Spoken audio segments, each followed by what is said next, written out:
কথা কব খুজিছো এই যেটো মানসিক কষ্টটো আছেই লোকপিয়লৰ কামত যাওঁতে ক্লাছ কৰিব লাগে এজনে অৰ্ডাৰ দিছে এজনে আকৌ লোকপিয়লৰ কথা কৈছে মানে বহুত আছে তাৰ একেটা সময়তে কিন্তু আমাৰ শিক্ষকসকল ইমান মানে অশান্তিত আছো মানসিকভাৱে যে আজি পদৰ পৰা পদত্যাগ কৰাৰ পিছত সেই পদত্যাগী পদলৈকে আকৌ লৈ গৈ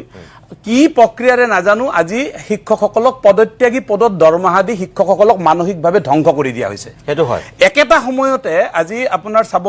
যে 31 জুলাইৰ ভিতৰত ট্ৰান্সফাৰ এক্ট মতে শিক্ষকসকলক ট্ৰান্সফাৰ দিব লাগে 31 জুলাইৰ ভিতৰত নহল আগষ্ট মাহত দিয়া হল দি কৈ দিয়া হৈছে যে আপোনালোকে 14 দিনৰ ভিতৰত জয়েন কৰি দিয়ক ফলত কি হল শিক্ষকসকলক ইফালে আকৌ সেন্সাসৰ পৰা ডিউটিৰ পৰা এৰি নিদিয়ে সেইফালে শিক্ষকসকলৰ ট্ৰান্সফাৰ অৰ্ডাৰখন ইনভ্যালিড হৈ যায় মিউচুৱেল ট্ৰান্সফাৰ খিনি হল সিঙ্গেল ট্ৰান্সফাৰ খিনিৰ ক্ষেত্ৰত এই ধৰণৰ অৱস্থাটো হৈ আছে মুঠৰ ওপৰত শিক্ষকসকলক এনেকে পেছি ধৰা হৈছে যে শিক্ষকসকলে মানসিক শান্তিৰে কাম কৰিব পৰা নাই আনকি মই আপোনালোক কৈছো যে আমি শিক্ষকসকলক নিয়ন্ত্ৰণ কৰিবৰ কাৰণে এতিয়া বা শিক্ষকসকলক মানে শান্তনা দি ৰাখিবলৈ আমাৰ কাৰণে যথেষ্ট কষ্ট হৈছে ষ্টুডিঅত আজি মুকলিকে কৈছো এই এসআৰডিৰ জৰিয়তে নিয়মীয়া হোৱা শিক্ষকসকলৰ পদত্যাগ কৰাৰ পিছত পদত্যাগী পদত তেওঁলোকক পুনৰ ঠিকাভিত্তিকভাৱে কেন্দ্ৰৰ আঁচনিভুক্ত ধনেৰে দৰমহা দিবলৈ লোৱা শিক্ষকসকলে আজি আমালৈকে মেছেজ কৰি আছে যে স্যাৰ আমি প্ৰয়োজনত আমি তাৰ মানে নিজক নিশেষ কৰিব লাগিব মই সকলোকে কিন্তু আহ্বান জনাইছো তেনেকুৱা কোনো নিগেটিভ কথা চিন্তা নকৰিব সন্মিলনীয়ে এই কথাৰ ক্ষেত্ৰত পুৰা লাগি আছে লাগি থাকিব সকলো শিক্ষকক নিশ্চিতভাৱে ন্যায় প্ৰদান কৰা হ'ব একটা বাক্যত অলপ মানে কৈছো যে এই কথাটো আজিতো যাবই ফেব্ৰুৱাৰীত আমাৰ গুণোৎসৱৰ কথা কৈছে কিন্তু ফেব্ৰুৱাৰীত 10 আৰু 12 পৰীক্ষা পাতিব লাগিব ইউনিভাৰ্সিটি আৰু ডিগ্ৰী পৰীক্ষাবিলাক হ'ব সেই সময়ত ফেব্ৰুৱাৰীত কোনো কাৰণতে এই যদি এই প্ৰক্ৰিয়াটো চলে 1 তাৰিখৰ পিছত চলে মাজভাগৰ মানৰ পৰা হায়াৰ সেকেন্ডাৰী আৰু মানে মেট্ৰিক পৰীক্ষা চলিব লাগিব এই কথাটো এটা চাব লাগা দ্বিতীয় কথা যে এই যে আজি যদি ধৰক আঙুলিয়া দিয়া কথা কৈছে মহন্তদেৱে আমিও আঙুলিয়া দি আছো কিন্তু ইয়াৰ কোনো বিকল্প নাই ডিসি বিলাকে নামানে তেওঁলোকৰ কথাটো হৈছে যে অলৰেডি প্ৰশিক্ষণ কৰি মানুহ কামত লাগি গল আৰু এটা টিম প্ৰশিক্ষণ প্ৰাপ্ত কৰি তেওঁলোকে ফিল্ডত তোমালৈকে সময় লাগিব একেলগে আপোনাৰ কৈছো যে এই যে আমাৰ সুৰক্ষাৰ কথাটো আহিছে বঙাইগাঁৱৰ যিটো ঘটনা চৌকাটিত এই ভাস্কৰ চন্দ্ৰ দাসৰ যিটো ঘটনা সেই ঘটনাৰ পুনৰাবৃত্তি ঘটিব কাৰণ আমি কৰবাত যে সেন্সাস সম্পৰ্কত আমি প্ৰতিবাৰে কৰি আছো যে এছাম মানুহ আজি অচেতন মানে মানে তেওঁলোকে অজ্ঞ হৈ আছে জাতি গণনাৰ ক্ষেত্ৰত যেতিয়া হ'ব এই ক্ষেত্ৰত কিন্তু বহুত ইনিমিনেটৰ কিন্তু জাতি গণনা আৰু ডিজিটেল কথাটো আহিছে এই জাতি গণনাৰ ক্ষেত্ৰত কিন্তু বহুত গণনাকাৰী কিন্তু ভিক্টিমাইজ হ'ব কাৰণ বহুত জাতি কথা সোধাৰ লগে লগে উচপি মানে সেই কথাটো নহয় সেন্সাস সম্পৰ্কত ক'ব লগা এইটোৱে যে এতিয়াও সময় আছে কিছু পৰিমাণে মানে ঠিক ঠাক কৰাৰ কাৰণে কাৰণ বিদ্যালয় কিছুমান বিদ্যালয়ৰ পৰা যিটো পাৰ্চেন্টৰ টিচাৰ লৈ যোৱা হৈছে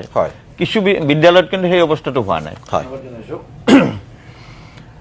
আমাৰ প্ৰথম কথাটো হ'ল কি ৰাষ্ট্ৰৰ এক মহান কামৰ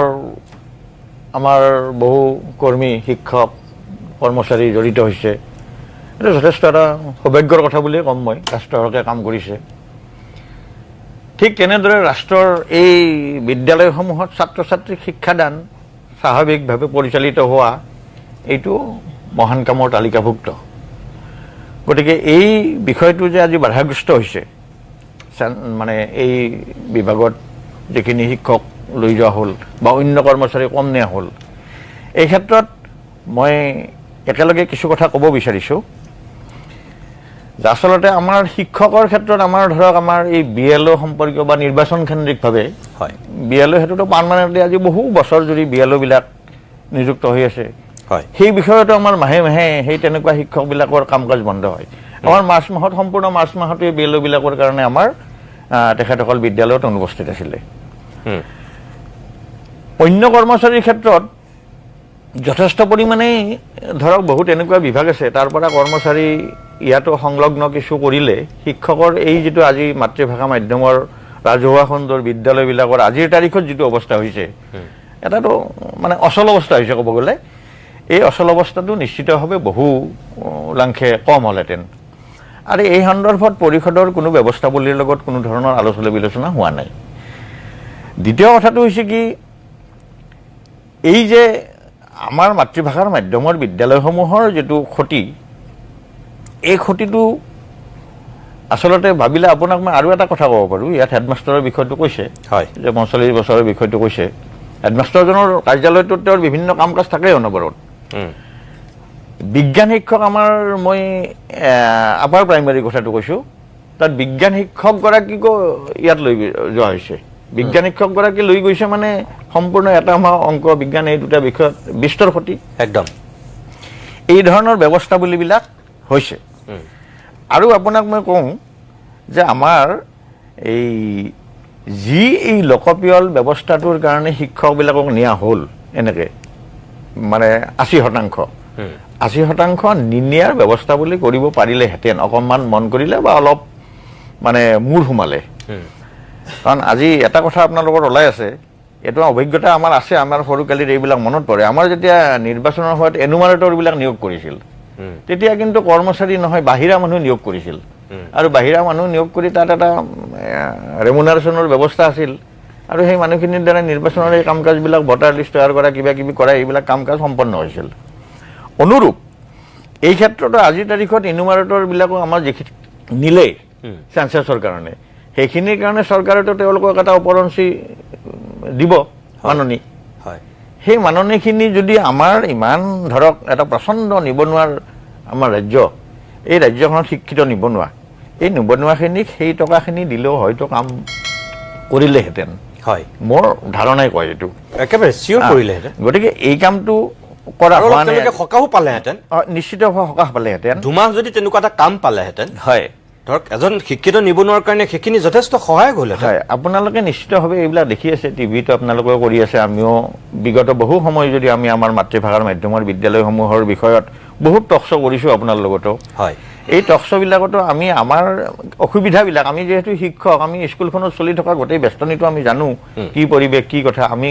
একেবাৰে গ্ৰাছৰুটৰ ব্যৱস্থাত জড়িত। কিন্তু আমি ক'ব পাৰোঁ ব্যৱস্থা বুলি এটা ইমপ্লিমেণ্ট কৰিব লাগে, আমি এইখিনিতে সীমাবদ্ধ হৈ আছোঁ। হয়, তাৰ উপৰি আপোনাক মই আৰু এটা কথা ক'ব খোজোঁ ইয়াৰ মাজত, যে বিদ্যালয়খনত যে শিক্ষক নাই নোহোৱাৰ মাজতো কিন্তু এই বিভাগীয় যি কাম কাজবিলাক, এতিয়া ধৰক বৃক্ষবন্ধু, তাত গোটেই তোমাৰ এখন বিদ্যালয়ত যদি 200 ছাত্ৰ আছে, 500 আছে, তাৰ নামটো ৰেজিষ্টাৰ কৰিব লাগিব, ক'ত কৰিব লাগিব ব্যৱস্থা নাই। সেইটো নিজা নিজা ব্যক্তিগত মোবাইলত কৰিব আৰু যোনে যেনেকৈ পাৰে, মানে বিভাগে সেইটো মানে আৰোপ কৰিছে কৰিব লাগিব। আনহাতে আপোনাক কৈছোঁ ইয়াত এই সময়খিনিত এই 10-15 দিনৰ ভিতৰত বিদ্যালয়বিলাকত ধপাত বিৰোধী অভিযান চলিছে, বিদ্যালয়বিলাকত হৰিত বিদ্যালয় কাৰ্যসূচী চলিছে, এইবিলাক মানে চলি আছে। তাৰমানে আমাৰ বিদ্যালয়ত যি 2-এজন ছাত্ৰ আছে, সেই শিক্ষক আছে, এই শিক্ষকখিনি ল'ৰা ছোৱালীটো চম্ভালি আছেই, তাৰোপৰি এই ধৰণৰ কাম কাজবিলাকতো নিয়োজিত হৈ আছে। গতিকে আচলতে ক'ব গ'লে চাৰিওফালে কিবা যেন এটা এই ব্যৱস্থাটো সাংঘাতিক ধৰণে অসুবিধাত পৰিছে।